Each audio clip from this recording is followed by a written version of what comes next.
दोस्तों, वज़ीर-ए-आज़म पाकिस्तान जनाब इमरान खान ने पिछले दिनों अमरीकी अखबार वाशिंगटन पोस्ट की सहाफ़ी लैली वेमाउथ को इस्लामाबाद में एक तफसीली इंटरव्यू दिया। इस इंटरव्यू में जहां मुल्की मईशत, पाक अमरीका ताल्लुकात, मसला अफ़गानिस्तान, पाक भारत ताल्लुकात समेत दीगर अहम मामलात के बारे में सवालात और जवाबात हुए, वहीं जब अमरीकी सहाफ़ी ने तहरीक लब्बैक पाकिस्तान के सरबराह अल्लामा ख़ादिम हुसैन रिज़वी और दीगर रहनुमाओं की गिरफ़्तारी के बारे में सवाल किया तो वज़ीर-ए-आज़म इमरान खान ने कहा कि तहरीक लब्बैक पाकिस्तान के सरबराह अल्लामा ख़ादिम हुसैन रिज़वी को इसलिए गिरफ़्तार किया गया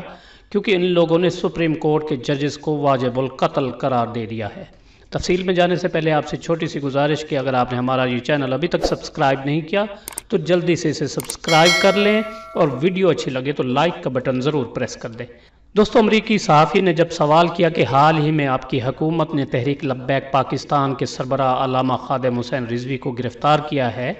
क्योंकि उसने तौहीन रिसालत में सज़ाए मौत पाने वाली मसीही खातून आसिया को बरी करार दिए जाने वाले सुप्रीम कोर्ट के फैसले को मानने से इनकार कर दिया था और इसके बाद पाकिस्तान की सड़कों पर दंगा फसाद शुरू हो गया था।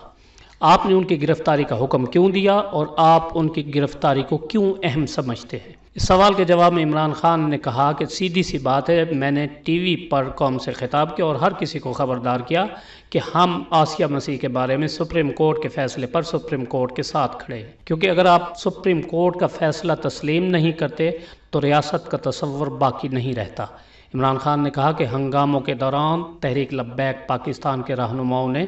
सुप्रीम कोर्ट के जजेस को कत्ल करने का कहा और इसी पर इसरार करते रहे तो इसलिए उन्हें गिरफ्तार किया गया।